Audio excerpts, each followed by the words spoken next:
Have you ever had an idea? Not just an ordinary idea, but like a really cool idea. I mean, like an idea that you're thinking, wow, this idea can change the world, or maybe it can improve the way that people are doing things. Or maybe it wasn't even just an idea, maybe it was a process, maybe it was a way of doing things. And you're thinking, wow, this is awesome. And then you tell the important people, the people that are going to help you make this happen. Maybe it's your parents, maybe it's your boss, maybe it is your teammates. And they look at you and they go, huh? And they don't understand you. Have you ever had an idea that you know is great, and yet people just kind of ignored you? They just didn't even consider that you had something valuable. Have you ever been in a situation where you know you can add value? You know that if people would just listen to you, that you could make a difference, an impact. You could improve productivity. You could improve something. You could innovate. You could create new things. You could make real progress. And yet, others would look at you and maybe even listen to you, but they already had their own way of doing things. And basically, they didn't trust you. Have you ever felt that people didn't trust you? Now, here's the problem with that. See, once we feel that we don't get trust from the people that we appreciate, the people that we admire, the people that are going to make that impact, that are going to help us to succeed, that are going to help us to innovate, that are going to help us to make progress. The moment we feel that they no longer trust us, we become settled. And we settle back into mediocrity. We settle into being average.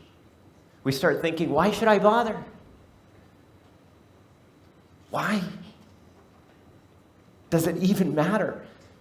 And we stop innovating.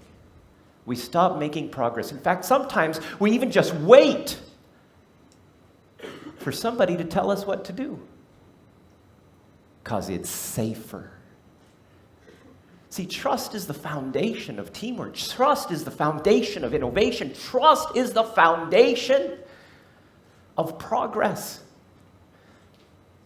And yet all of us have experienced situations where other people don't trust us. But here's the thing. It's not really their fault. See, I used to be a child. No, really, it's true. And when I was going to school, I had a different way of doing things. Unfortunately, it wasn't the same as what my teachers thought it should be. And so my teachers tried to make me do things in their way, and they compared me to other people, to the other kids. Because the other kids could do it their way, why couldn't I? And so eventually the teachers, they called my parents, and they said, Mr. and Mrs. Carmazzi, your son Arthur is special. Code word for stupid. And we would like to put him in a special children's class. And you know what that means. And so I went to the special kids class. And one of the things that was great about this class was my teacher, Mrs. Kelly. She was always smiling. She was always so kind. And she made me feel like it was okay to be stupid. And so, eventually, the school changed the rules. They said, before you can go to high school, you have to have an algebra class. Algebra? Oh my gosh, is that like math for smart kids? I can't do that. But they said I needed to go, so off I went. My very first report card, what do you think I got? F. Fail. But there was something different. Mr. Backus, my 8th grade teacher, he had this really super shiny bald head. And he always wore this brown corduroy coat. I don't know if it was the same one or if he had different ones that all looked the same. But he sat down with me and he put a simple algebra problem on the board and he says, solve it. And I went and did it the way that I was told to go ahead and show your work. Well, I wasn't good at that. I wasn't good at writing stuff down, and when you would do stuff like that, it just got mixed up in my head. But he says, no, just look at it and tell me the answer. What do you think the answer is? And I said, it's this. And he says, that's right. And so he put another one up, and he says, okay, what's the answer? And I said, this. And he said, that's right. And he says, Arthur, would you like some extra credit? And I said, yes, because I want to go to high school. And so he says, every Friday, we're going to have a competition. And you can get up in front of the class when you volunteer, and you can solve these problems. And if you win, you'll get extra credit points. And I was thinking, okay, I get up in front of all of my peers and do math that I'm no good at, right? And he said, yeah, but you'll be fine. So I tried. But it turns out that in this particular game, in this particular structure of the game that was allowing me to do things in a way that was not the right way, I was actually pretty good. And the thing is that I was good at doing this game in front of all of my peers. And after about 3 weeks, some of these other kids would come up to me and they would say, hey, Arthur, can you help me with my homework? And I'm thinking, oh my gosh, these people think I'm smart. And they started, and I'd make up something, and like, oh no, my mom, she's calling me, I gotta go, sorry. Until one day, Lynn Pachowski, this beautiful 8th grade girl, comes up and says, Arthur, can you help me with my homework? And I'm like, yeah. And I learned to be smart. See, we all process information differently. Our brain has a unique perspective and genetic process of getting clarity. How we interpret information and make it clear is a genetic foundation. It's called the brain's Ambiguity Relief Process. And this Ambiguity Relief Process basically breaks down into 4 primary processes that most people have. And the thing is that it's so obvious when it's your process. See, my process is a little bit chaotic. In fact, that's what we call it. It's called chaotic processing. We call it the green brain. Now, chaotic processing basically means that in your brain, nothing is connected. I mean, you've got like all this stuff over here, and it's over here and over here. And in order to actually connect things, in order to actually get some kind of clarity, in order for you to be able to make sense of something, you can't just sit down and have some structure. You've got to start moving and acting and trying to move and change things around and make it work. And that's how you get clarity. Unfortunately, only other green brains understand you. And so, when you have chaotic processing, you are constantly taking action. And then people blame you for changing your mind. But see, if you're a green brain, you're not changing your mind. I'm simply shaping and reshaping the eventual end result, which is essentially the same. I'm not changing my mind. And then you have the red brain, or what we call linear processing. See, linear processing is about structure. The more structure that you have, the easier it is to connect things. And you find the structure, and you find how it connects, and you look for the patterns in that structure and how it all fits together. And once you find all the structure, then you start putting it all together and you kind of cross-reference it. And then what happens is that it makes logical sense, and that gets you clarity. But then, if it's okay, then it's okay to take action. Now, can you imagine? Here is a chaotic processor. Okay, I got this idea, the little bit of information, let's do it. And then you've got the other guy, it's like, wait a minute, where's the structure? Where's the thing? No, structure is bad because structure is going to confine you. And the other guy says, no, we need the structure in order to make sense of it. What are you talking about? Okay, and then what happens is you get conflict and you get people that are basically not trusting each other, because when you look at it, the guy that needs the structure says, oh my gosh, it's common sense. How can you not have this structure in order to get clarity? How can you not be logical and put it all together? And the guy over here is like with the chaotic processor, is like, of course it's common sense that you just need to try it and test it and move with it. Okay, and then trust breaks down. Trust breaks down. Because it's so obvious to you, it is so clear that your way is the right way. And then you have the purple brain, or what we call relational processing. Now see, relational processing, it's all about details. It's all about information. The more information I have, it's already connected. The moment that I get information, it starts to be kind of like this big giant TV screen where all the little pixels start to light up. And then the more information, the bigger, the easier it is to see the big picture. And then with all of this information, I see the options. I can see, oh, there's option 1, option 2, option 3.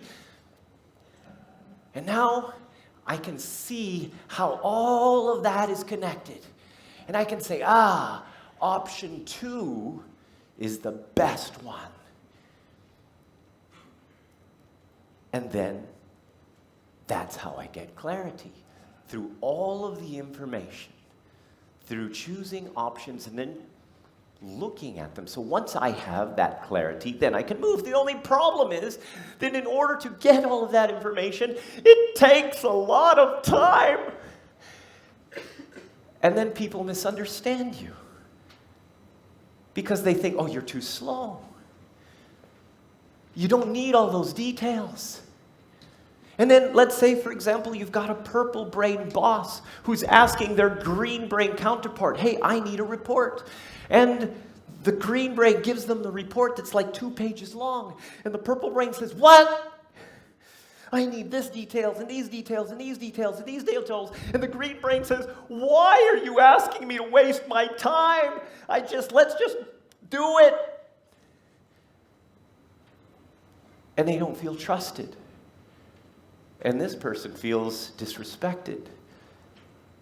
And teamwork breaks down. And then there's the blue brain. The blue brain is intuitive processing. You know what intuition is, right? It is this woo-woo stuff that comes from the universe into your brain. Or it is actually subconscious experience that you didn't even realize that you had, that you may have picked up 10 years ago, and it's still in your subconscious, and you've just got more access to this with the blue brain. So when you reflect, you actually are reflecting on experience you don't even know you have. And so you're making decisions that, quote, feel right, but then the red brain over here that needs the logic, that needs the structure, they're looking at you and they're going, what are you talking about? And they don't understand you. And they don't trust you. And yet, because blue brains are constantly looking around and feeling and sensing everything that's going on, they're actually really good at knowing what's going on and organizing things, and even better at multitasking. Now, every brain process makes mistakes. If the green brain, in fact, the green brains make the most mistakes of any other brain color. But they recover faster from their mistakes. In fact, A green brain can be working on something, it's like, oh no, it didn't work. And suddenly they say, okay, wait, take this, change it for this, and they keep on moving. Sometimes they make mistakes that nobody even realizes they made because they recovered so fast. And sometimes they even improve on the end result because of the mistake. Now the red brains, linear process, they make the least mistakes of any other brain color. But if they do make a mistake, where do they have to start? At the beginning. Wait, the facts must be wrong. I must have messed up in the structure somewhere. And the purple brains, if they make a mistake, even though it took them a long time to get all that information, once they've got the options, they make a mistake. It's like, okay, option 2 didn't work. Let's check option 1. Because they've already got the background. And if a blue brain makes a mistake, intuitive, they simply go back and reflect. And just kind of sit there by themselves. And sometimes people think, what, are you depressed? No, I'm just thinking. You sure?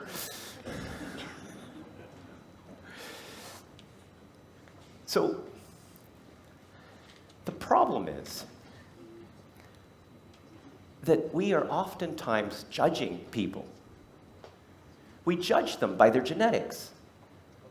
We are judging people because their process is not the same as ours, and we stop trusting them. And their trust to us is also affected. Now, if somebody is judging you based on your genetics, that's called racism.